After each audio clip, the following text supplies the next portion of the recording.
Hello, YouTube. This is Levi And Howie. from Northwest Magic, and today we are talking about some of the new Assassin's Creed cards that just came out, or not came out, but leaked, whatever, released, revealed. I used every word but the correct word. Yeah. There's like some that we just felt like talking about. I don't know, 5-6 of them, something like that. So. Yeah, I don't want to talk about all of them. There's like 37, and a lot of them are nothing to write home about. So yeah, nothing too crazy, but there's a few unique ones that we thought that we should bring some light to. So, well, Howie, do you want to start us off with one of these delectable cards? Of Alexandria, number 1. 2 red and a white. Legendary creature, human assassin. You're going to hear that a lot. For a 4/3 with menace and lifelink. Whenever a historic creature you control deals combat damage to a player, create a 1/1 black assassin creature token with menace. Oh, yeah. Artifacts, legendaries, and sagas are historic. I don't think you're going to have any saga creatures, but, legends and artifacts, it's kind of cool. Your board up. I'm sure you could find a way to make Squee enter the battlefield over and over and over again, and you could make a infinite black assassins or something. I mean, it's combat damage, but yeah, no. Oh, I thought it was when they enter the... Oh, you know what I'm thinking of? I'm thinking of that other one that has... There's another... there is another one. Boros one that has historic that enters. Yeah. Not this one. Not this one, though. We're not talking about that. Damage. But you can add extra combats. You can do things like add Mycosynth Lattice so that everything you have is a historic creature, even the black assassin creature tokens that you make. So, it's like a Najila at home, but like way at home, you know what I mean? Yeah, she's fun. Yeah, she's kind of neat. Lifelink's not bad. Menace 4/3 is nothing to freak out about. You could add one of my favorite cards that we like to add, Shared Animosity, and so now all your 1/1 black assassin creature tokens are going to be a lot bigger than one. Yeah, this is a classic Boros tokens. Not much else to say there. Yeah. Just classic. Yeah. Another one that we thought was really interesting is one of the new Ezios. Ezio Auditore de Frenze. I cannot pronounce that very well. And 1 in a black. It has menace, and then assassin spells you cast have free running black. What free running is a new mechanic. You may cast a spell for its free running cost if you dealt combat damage to a player this turn with an assassin or commander. So if you're familiar with Prowl, that's what it's really similar to. And then whenever Ezio deals combat damage to a player, you may pay Wooburg if that player has 10 or less life. When you do, that player loses the game. There's a pretty cool little combo we thought of in this with Tree of Partition. If it's out and you tap it and then you make somebody's life total 13, Ezio is a 3/2, so if he connects, he takes them to 10, and then if you pay Wooburg, you just instantly kill them. So that's pretty funny. That would be kind of a fun little, smack. People also just take damage throughout the course of the game, so if somebody's at 10, you can just snipe them out. Just like that. Or even, like, you just have to make sure that you take them to 10 or less. Yeah. So if there's anybody at your table that you don't ever want to play with, just do that Tree of Perdition thing. Do the classic assassin thing where you just target one person. Yeah, just bring your wrist blade that you made at home. Speaking of at home, do you want to talk about Slicer at home? Slicer at home, Alexios Demos of Cosmos. What a name. What a name. Yeah, it is Slicer at home. 3 and a red for a legendary human berserker. It's 4/4 with trample. Attacks each combat if able, cannot be sacrificed, and can't attack its owner. At the beginning of each player's upkeep, that player gains control of this card, untaps it, puts a +1/+1 counter on it, and it gains haste until end of turn.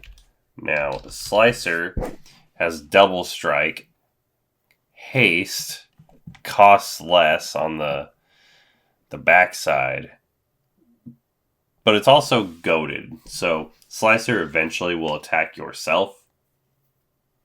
So that's the one thing this has going for it. But like, if you like Slicer a lot, like,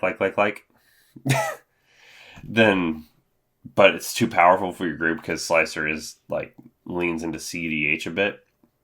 You could try this one. It's a little slower, a little more manageable. People won't hate it as much. Yeah, honestly. Yeah, it'd be fun if you... I'm kind of in the middle of building a deck where I'm like trying to give a bunch of creatures to people and have them fight for me, and I think this is like perfect for that. Oh yeah. It's a fun... There's a lot more 99 synergy in this set that I'm a fan of than the Commanders, but like there are a few good ones. That's why we're here today. Yeah. On this day of today. So, like, comment, and subscribe. That's our number 3 or 4, whatever number we're on. Yeah. Oh, and thank you to our check patron. out our Patreon. Oh, yeah. King Dom. Thank you, King Dom, and producer. Yeah, check it out and check, helps us out to help you out, etc. You want to talk about the blue one? Aveline Day Grand Prix. She's green, but that's fine. What did I say? 2 and 2 green, human assassin, death touch. Whenever a creature you control with death touch deals combat damage to a player, put that many plus and plus encounters on that creature. And then it also has disguise for black and a green. So, hey, if you want this to be the commander, check it out. You got black and green in there. Isn't that kind of sick? Yeah, and you can kind of like cast it like cheaper that way if you needed to.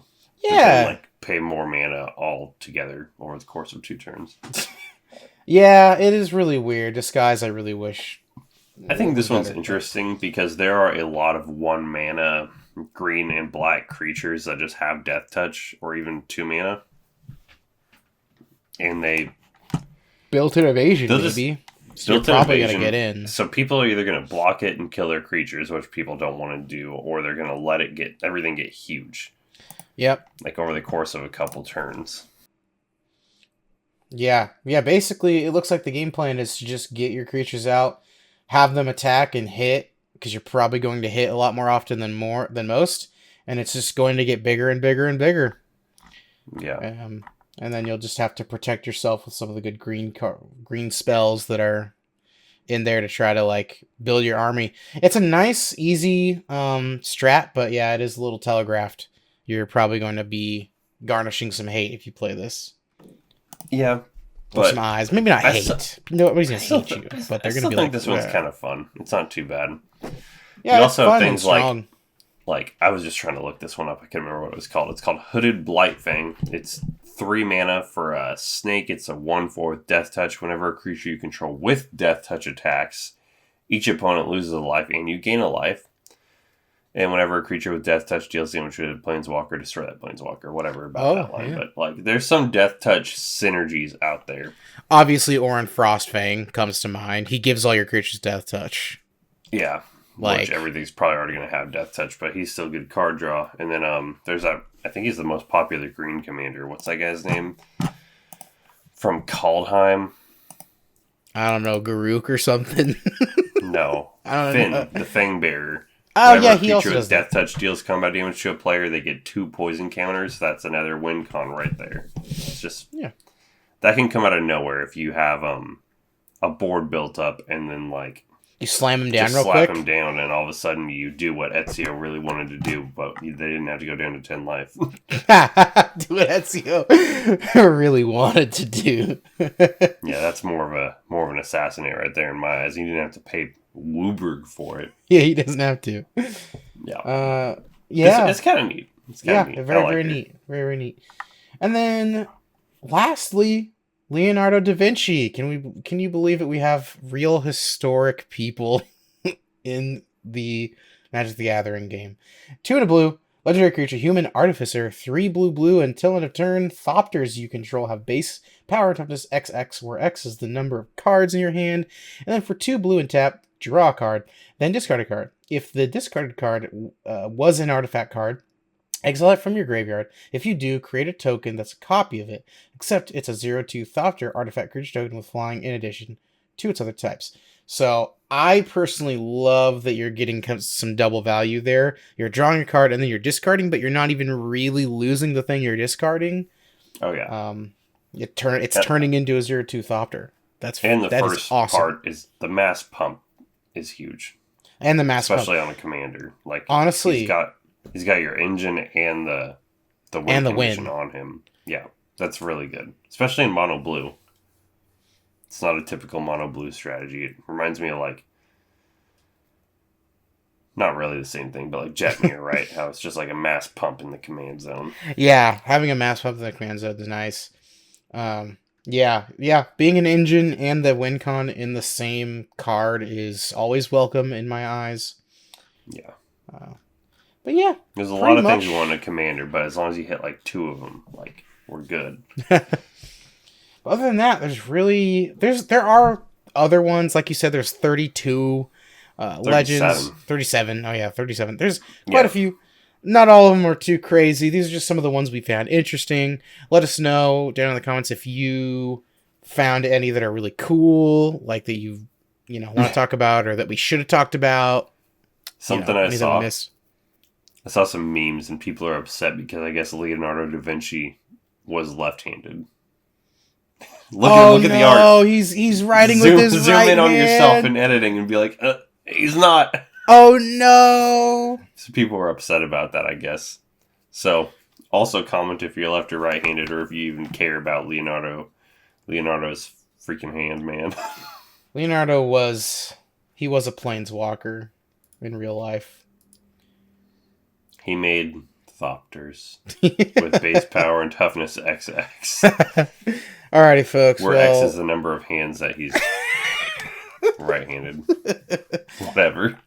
Yeah, like, comment, subscribe. Everything Levi said. Thanks for tuning in. We are out of here. Bye.